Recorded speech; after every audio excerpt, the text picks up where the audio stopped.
আসসালামু আলাইকুম। এই পর্বে কার্বোহাইড্রেটের সার্বিক বিষয় নিয়ে আলোচনা করব। কার্বোহাইড্রেট কি? কার্বোহাইড্রেট জাতীয় খাবারগুলো কি কি? কার্বোহাইড্রেট জাতীয় খাবার আমাদের দেহে কি প্রয়োজনে লাগে? কার্বোহাইড্রেট বেশি পরিমাণ গ্রহণ করলে কি হয়? কার্বোহাইড্রেট কম পরিমাণ গ্রহণ করলে কি হয়? কার্বোহাইড্রেট যে খাবারগুলো রয়েছে, এই কার্বোহাইড্রেটগুলোর কোন খাবারগুলো খারাপ এবং কোন কার্বোহাইড্রেটগুলো ভালো, এই সার্বিক বিষয় নিয়ে আলোচনা করব। এই কার্বোহাইড্রেট সম্পর্কে বর্তমান সময়ে জানাটা অত্যন্ত গুরুত্বপূর্ণ হয়ে গেছে, কারণ অনেক মানুষ স্থূলতায় ভুগছে, অনেকে হাই ব্লাড প্রেশারে ভুগছে, আবার কেউ ডায়াবেটিসে ভুগছে। এই যাদের হাই ব্লাড প্রেশার, ডায়াবেটিস, তারপরে স্থূলতা, এই সবার ক্ষেত্রে এই কার্বোহাইড্রেট সম্পর্কে ধারণাটা অনেক গুরুত্বপূর্ণ। তাছাড়াও এই রোগগুলো যাদের নেই তাদের এই সম্পর্কে জানাটা অনেক বেশি গুরুত্বপূর্ণ, কারণ এই সম্পর্কে যদি ধারণা থাকে, কার্বোহাইড্রেট সম্পর্কে যদি ধারণা থাকে, তাহলে এখন থেকে সঠিকভাবে এই কার্বোহাইড্রেট গ্রহণ করবে যাতে ওই সমস্যাগুলো না হয়। তো যাই হোক, শুরু করার আগেই এই ভিডিওটি লাইক করুন। এই ভিডিওটি লাইক করলে তাহলে আরও 5 জন মানুষের কাছে পৌঁছে যাবে, আরও 5 জন মানুষ এই ভিডিওটি দেখলে আরও উপকৃত হবে। এখনই এই ভিডিওটি লাইক করুন এবং সম্পূর্ণ ভিডিওটি দেখুন। প্রথমে আলোচনা করি কার্বোহাইড্রেট কি। আমাদের মোট 6টি খাদ্য পুষ্টি উপাদান যা খেয়ে আমরা বেঁচে থাকি। যে 6টি খাদ্য উপাদানের একটি যদি আমরা গ্রহণ না করি তাহলে আমরা সুস্থভাবে বেঁচে থাকতে পারবো না। তা হচ্ছে কার্বোহাইড্রেট বা শর্করা, প্রোটিন বা আমিষ, ফ্যাট বা চর্বি, ভিটামিন বা খাদ্যপ্রাণ বলা হয়, খনিজ লবণ যাকে বলা হয় মিনারেলস, এবং ওয়াটার। এই 6টি খাদ্য উপাদানের ভিতরে একটি হচ্ছে এই কার্বোহাইড্রেট। এই কার্বোহাইড্রেট আমাদের সবচেয়ে বেশি গ্রহণ করতে হয়।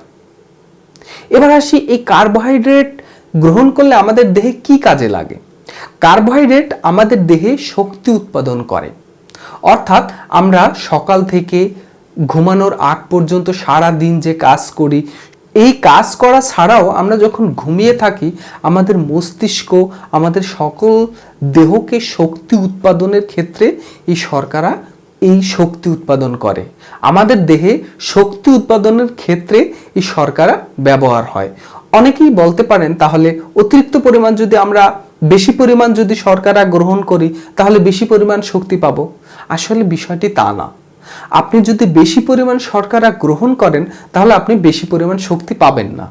আপনি বেশি পরিমাণ শর্করা যদি গ্রহণ করেন তাহলে আপনার দেহে এই শর্করা সঞ্চিত আকারে থাকবে, যেটা ফ্যাটি টিস্যু আকারে তৈরি হয়ে থাকে, চর্বি তৈরি হয়ে থাকে।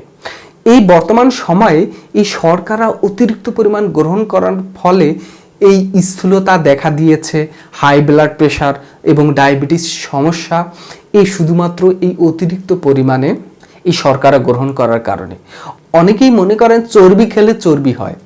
শুধু চর্বি খেলেই চর্বি হয় না, তাছাড়াও অতিরিক্ত পরিমাণ যদি কার্বোহাইড্রেট গ্রহণ করেন তাহলেও চর্বিতে পরিণত হয়। এবার আলোচনা করি কোন জাতীয় খাবারে কার্বোহাইড্রেট রয়েছে বা শর্করা রয়েছে। শর্করা রয়েছে চাল। চাল দিয়ে যে কোনো খাবার তৈরি হোক না কেন তার ভিতরে শর্করা রয়েছে। গম, ভুট্টা, এই সব খাবারে শর্করা রয়েছে। এই গম, ভুট্টা দিয়ে যে কোনো আটা বা ময়দা, এই গম এবং ভুট্টা দিয়ে আটা ময়দা তৈরি করা হয়। এই আটা ময়দা দিয়ে যে কোনো খাবার তৈরি করা হোক না কেন সেই সব খাবারে রয়েছে শর্করা। তাছাড়া আলু, চিনি, আখ, গুড় এবং মিষ্টি জাতীয় যত খাবার রয়েছে সকল খাবারে রয়েছে এই কার্বোহাইড্রেট বা শর্করা। এই মিষ্টি জাতীয়, বিশেষ করে বর্তমান সময়ে চিনি বা গুড় দিয়ে প্রচুর পরিমাণ খাদ্য তৈরি করা হয়। তাছাড়াও বিভিন্ন ধরনের প্রক্রিয়াজাত খাবারে এই আটা, ময়দা বা চালের গুঁড়া ব্যবহার করা হয়। এই সব খাবারে কার্বোহাইড্রেট রয়েছে। এবার আলোচনা করে দৈনিক আমাদের কত পরিমাণ কার্বোহাইড্রেট খাওয়া প্রয়োজন। একজন সুস্থ মানুষের 400 গ্রাম থেকে 600 গ্রাম কার্বোহাইড্রেট খাওয়া প্রয়োজন। এবার আসি ক্যালোরি হিসাব, কতটুকু কার্বোহাইড্রেটে কতটুকু পরিমাণ ক্যালোরি পাওয়া যায়। 1 গ্রাম কার্বোহাইড্রেটে 4 কিলো ক্যালোরি উৎপন্ন করে, অর্থাৎ 100 গ্রাম কার্বোহাইড্রেটে 400 ক্যালোরি পাওয়া যায়। তবে যখন চাল রান্না করা হয় তখন 100 গ্রাম ভাতে 100 ক্যালোরি পাওয়া যায়। এই ক্যালোরি সম্পৃক্ত একটি ভিডিও তৈরি করেছি প্রায় 10 মিনিটের মতো, কোন খাবারে কত পরিমাণ ক্যালোরি রয়েছে সেই ভিডিওটির লিঙ্কটি ভিডিও ডেসক্রিপশনে দিয়ে দেব, এবং না হলে ভিডিও শেষে স্ক্রিনে ভেসে উঠবে কোন খাবারে কত পরিমাণ ক্যালোরি, সেই ভিডিওটা দেখে নেবেন। তাহলে আপনারা পূর্ণাঙ্গ ধারণা পাবেন, যে ক্যালোরি হিসাবটা আপনারা পূর্ণাঙ্গ ধারণা পাবেন কোন খাবারে কত পরিমাণ ক্যালোরি রয়েছে। এবার আলোচনা করি কম কার্বোহাইড্রেট খেলে কি ধরনের সমস্যা হয়। আমাদের দেশের মানুষ মাছে ভাতে বাঙালি, আমরা আমাদের প্রধান খাবার হচ্ছে ভাত। আমরা ভাত বেশি পরিমাণ খাই। আমরা সাধারণত কম পরিমাণ কার্বোহাইড্রেট গ্রহণ করি না, বরঞ্চ বেশি গ্রহণ করি। তারপরও অনেক ক্ষেত্রে যারা ডায়াবেটিস তাদের এই কার্বোহাইড্রেট কম খেতে হয়, অনেক কম গ্রহণ করেন, বা অধিক সময় যদি আমরা না খেয়ে থাকি, মাথা ঘোরা, ঘাম হওয়া, ভুলে যাওয়া, চোখে ঝাপসা দেখা, সাধারণত এই লক্ষণগুলো প্রকাশ পায়। আর এই কার্বোহাইড্রেট বেশি পরিমাণ গ্রহণ করলে কি হয়? এই কার্বোহাইড্রেট বেশি পরিমাণ গ্রহণ করলে চর্বিতে পরিণত হয়, যে চর্বিগুলো সমস্ত দেহে, সমস্ত আর্টারি ভেইনের ভিতরে স্তর তৈরি করে এবং দেহের বিভিন্ন অঞ্চলে এই চর্বিগুলো জমা হয়ে স্থূলতায় পরিণত হয়।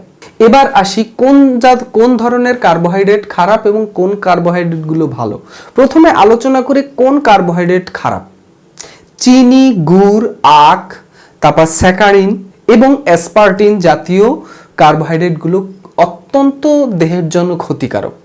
সাধারণত স্যাকারিন এবং অ্যাসপার্টিন সকল ধরনের প্রক্রিয়াজাত খাবার, যেরকম বাজার থেকে বিভিন্ন ধরনের মিষ্টি জাতীয় খাবার কিনতে পাওয়া যায়, কোল্ড ড্রিঙ্কস, সকল প্রকার পানীয় দ্রব্য, আমরা যে বাজার থেকে কোক খাই, তারপর আরসি খাই, বিভিন্ন ধরনের কোমল তরল পানীয়গুলো খাই, এই খাবারে বেশি পরিমাণ স্যাকারিন এবং অ্যাসপার্টিন থাকে, যেটা চিনির পরিবর্তে ব্যবহার করা হয়। 1 চামচ স্যাকারিন 25 চামচ চিনির সমান। তাই কোম্পানির মালিকরা চিনি ব্যবহার না করে তারা এই স্যাকারিন এবং অ্যাসপার্টিন ব্যবহার করে, যেটা আমাদের স্বাস্থ্যের জন্য অত্যন্ত ক্ষতিকারক। এই স্যাকারিন এবং অ্যাসপার্টিন হচ্ছে আর্টিফিশিয়াল, এগুলো প্রাকৃতিকভাবে না, যেগুলো তৈরি করা হয়, যেটা আমাদের স্বাস্থ্যের জন্য খুবই ক্ষতিকারক। যে কারণে এখন বর্তমান সমাজে ডায়াবেটিস, তারপর ক্যান্সার, হাই ব্লাড প্রেশার, তারপর স্থূলতা, এই শুধুমাত্র এই বেশি পরিমাণ কোমল জাতীয় পানীয় খাওয়ার কারণে এবং বিভিন্ন ধরনের প্রক্রিয়াজাত যে আমরা খাবারগুলো খাই, তাতে এই খারাপ কার্বোহাইড্রেটগুলো বেশি পরিমাণ থাকে। তাছাড়া এই চিনিকে বলা হয় সাইলেন্ট কিলার, হোয়াইট পয়জন যাকে বলা হয় এই চিনিকে। তাই চিনি জাতীয় যত খাবার রয়েছে এবং স্যাকারিন, অ্যাসপার্টিন যে খাবারগুলোতে থাকে, অর্থাৎ প্রক্রিয়াজাত খাবার, এই খাবারগুলো থেকে আমাদের অ্যাভয়েড করে চলতে হবে। আর ভালো কার্বোহাইড্রেটগুলো কি? ভালো কার্বোহাইড্রেট হচ্ছে চাল, গম, ভুট্টা, আলু এবং ফলের ভিতরে যে কার্বোহাইড্রেটগুলো রয়েছে সেগুলো স্বাস্থ্যের জন্য খুবই ভালো। তাই খারাপ কার্বোহাইড্রেট অর্থাৎ চিনি, গুড়, আখ, অ্যাসপার্টিন, স্যাকারিন এইসব খাবার পরিহার করে যে আমাদের ভাত রান্না করে চাল দিয়ে, তারপর আটা দিয়ে বিভিন্ন খাবার আমরা তৈরি করি, সেই সব খাবার আমরা খেতে পারি। তাছাড়া সবচেয়ে ভালো কার্বোহাইড্রেট হচ্ছে আলু। এই আলু স্বাস্থ্যের জন্য খুবই উপকারী। আপনারা ভাত কম খেয়ে আলু বেশি খেতে পারেন। এই আলুতে রয়েছে যে কার্বোহাইড্রেট, সেটা স্বাস্থ্যের জন্য খুবই ভালো। শুধু আলুতে কার্বোহাইড্রেট নয়, তাছাড়া অন্যান্য খনিজ উপাদান রয়েছে যেগুলো স্বাস্থ্যের জন্য খুবই উপকারী। আপনারা আলু বেশি পরিমাণ গ্রহণ করবেন। তাছাড়া ফলের ভিতরে কার্বোহাইড্রেট রয়েছে, যেরকম গাজর, আপেল, আনারস, মিষ্টি জাতীয় যে খাবারগুলো, আম, কাঁঠাল, এর ভিতরে রয়েছে এই ন্যাচারাল কার্বোহাইড্রেট। এই কার্বোহাইড্রেট খুবই অত্যন্ত ভালো স্বাস্থ্যের জন্য, খেলে কোনো ধরনের সমস্যা নেই। শুধুমাত্র চিনি, গুড়, মিষ্টি, অ্যাসপার্টিন, স্যাকারিন এই সব থেকে বিরত থাকুন। সকল ধরনের যে খাবারে চিনি দিয়ে তৈরি সেই খাবারগুলো আপনারা অ্যাভয়েড করুন, এখন থেকেই অ্যাভয়েড করুন। যাদের ডায়াবেটিস, হাই ব্লাড প্রেশার, তারপর উচ্চ রক্তচাপ আছে তারা তো গ্রহণ করবেনই না। তাছাড়া যারা সুস্থ আছেন তারা এই চিনি জাতীয় সকল খাবার থেকে বিরত থাকুন। যখন আপনি নিয়মিত এটা খেতেই থাকবেন, আপনার বিভিন্ন অঙ্গগুলো আস্তে আস্তে ড্যামেজ হতে শুরু করে। সুগারকে সাইলেন্ট পয়জন বলা হয় শুধুমাত্র এই কারণে। এটুকু ছিল এই পর্বের আলোচনা। এর পরের পর্বে আলোচনা করব প্রোটিন নিয়ে। প্রোটিন জাতীয় খাবারগুলো কি কি, কোন কোন খাবারে প্রোটিন রয়েছে, প্রোটিন আমাদের দেহে কি প্রয়োজনে লাগে, খারাপ প্রোটিন কোনগুলো, ভালো প্রোটিন কোনগুলো, প্রোটিনের ভালো দিক খারাপ দিক সার্বিক বিষয় নিয়ে প্রোটিন আলোচনা করব। আশা করি সেই ভিডিওটি দেখবেন।